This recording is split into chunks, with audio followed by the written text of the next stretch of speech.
Hey, what's up everybody? It is Kellen here from Start Your Systems, and welcome to another MX vs ATV Supercross Encore official track gameplay video, where today we're playing round 7 at Minneapolis. And as you can see, I already ran a 59 flat on this very tight and twisty track.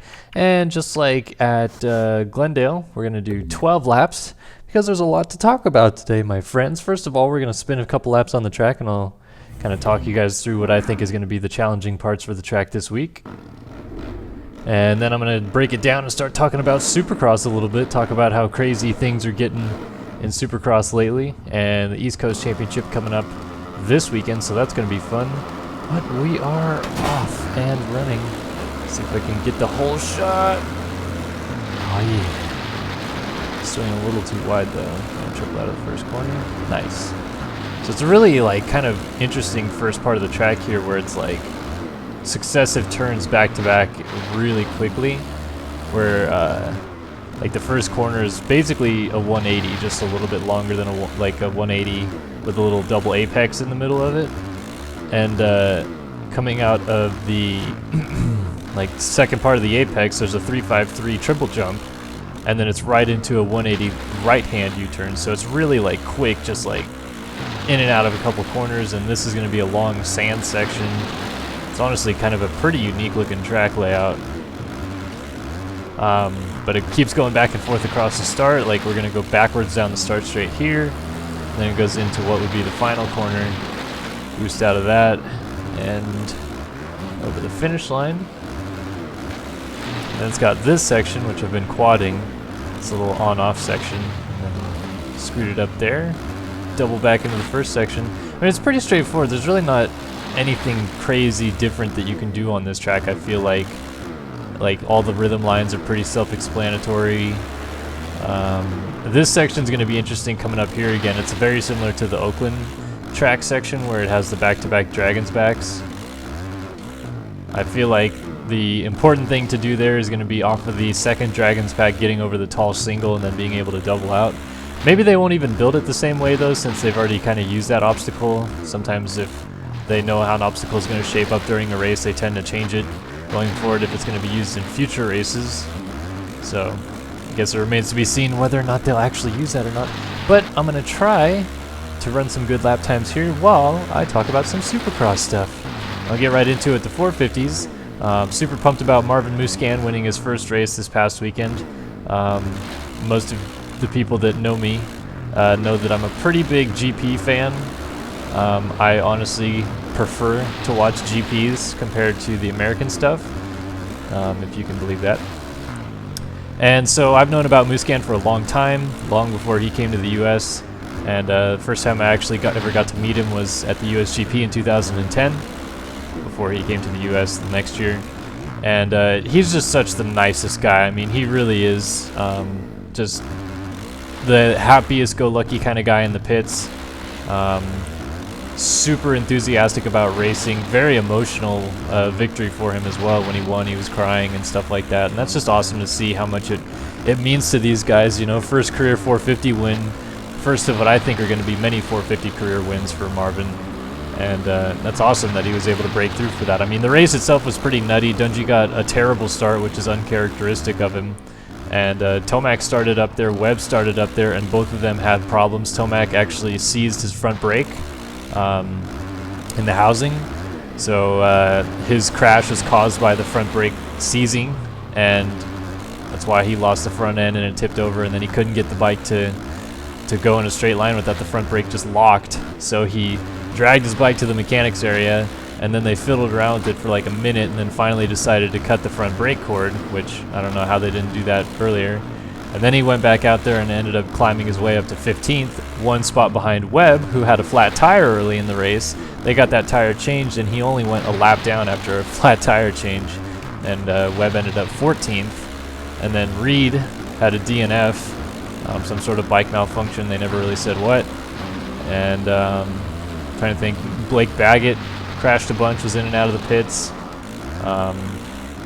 Anybody else going to the pits? I know there's a lot of people having issues basically at Arlington, and I don't know what that was. I don't know if it was the dirt or just the crazy nature of that track or what, but Yeah, Muscan survived, rode great. Sealy actually kept him honest for a while, but Muscan ended up coming out on top no problem.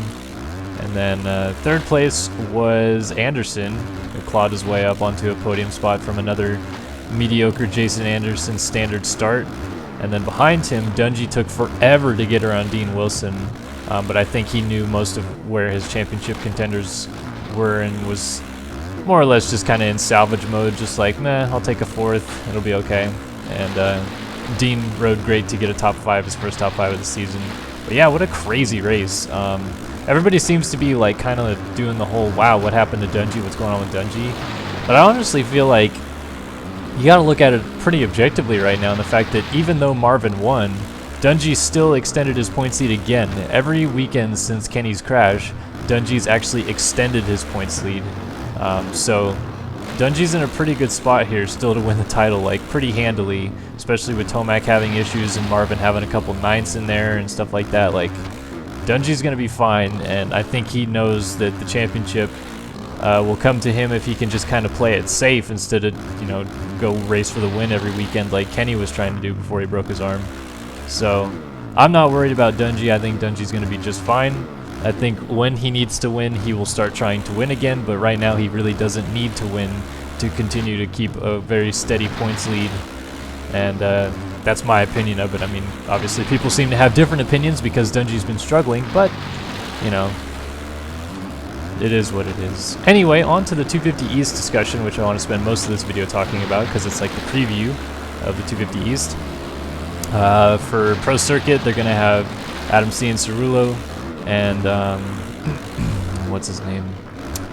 Joey Savacci. And then Geico Honda will have Christian Craig, Chase Sexton, RJ Hampshire.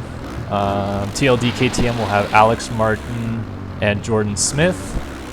And let's see who else is going to be out there. Star Racing Yamaha will have Dylan Ferrandis and Mitchell Harrison, I believe. Well, doesn't make sense. I feel like they should have one more rider, but maybe they don't. Maybe I'm wrong. Well, I know Colt Nichols is still hurt. And then what other teams are there? There is JGR Suzuki's going to start the season with Kyle Peters, and then they'll have Matt Bisceglia step in. I think that's about most of the guys. But yeah, so I think, I mean, the people who I've mentioned definitely I would say are the more or less favorites to win, or, you know, expected to do well in the series. And, I mean, of all these people who I think are going to win this championship just based off of how things shake down last year, I think Joey Savacci could win this title. I think that Christian Craig will obviously give him quite the run for it, and I think that a healthy Adam Cianciarulo can beat all those guys on his good days, so it could be interesting to see. I'm going to come out right now and say it, that my bold statement of the entire season, and you guys are probably not going to agree with it whatsoever, and that's totally fine, because honestly I think it's a very bold statement to be had, but it's just my opinion. I think Dylan Ferrandis is going to win at least one main event this championship. And for those of you that don't know who Dylan Ferrandis is, he's a rider out of France that got signed by Star Racing Yamaha. He actually got injured, or else I think he was expected to do West Coast. But now he's 100% healthy. He had a broken arm, I want to say, from a crash that he sustained in Switzerland last year by getting landed on. So he's just coming back from that. But the dude knows how to ride, and particularly the dude knows how to ride Supercross.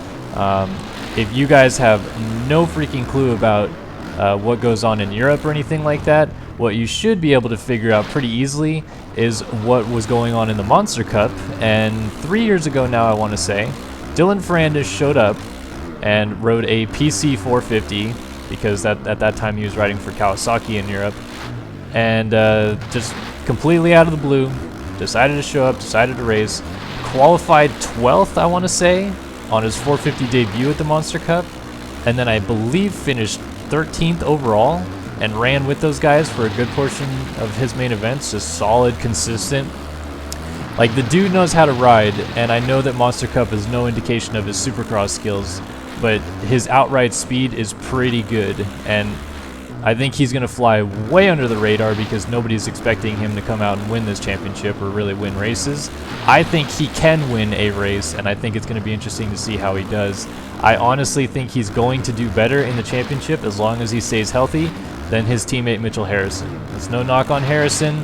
I just think that in terms of world-class riders, that Ferrandis is a little bit a notch higher than Harrison's particular talent at the moment. Harrison still has a lot of time to develop and get better, sure, but I think that Ferrandis is already an elite rider, and because of how long he's been hurt for since mid of last year, he's definitely kind of flying under the radar, but I think he has the potential to do some damage. I do still think, however, that it's probably going to be down to Craig Savacci AC and maybe like Alex Martin for this championship. I don't see A-Mart breaking through to be a contender for the title, seeing as how he's obviously a better outdoor rider, but he did just finish second in the motocross championship, and he's been healthy the whole time this offseason, getting used to that new TLD KTM, and so certainly he's going to be a factor. Whether or not he'll be a title contender, I'm just not 100% sure on that, given the Martin brothers' track record when it comes to Supercross.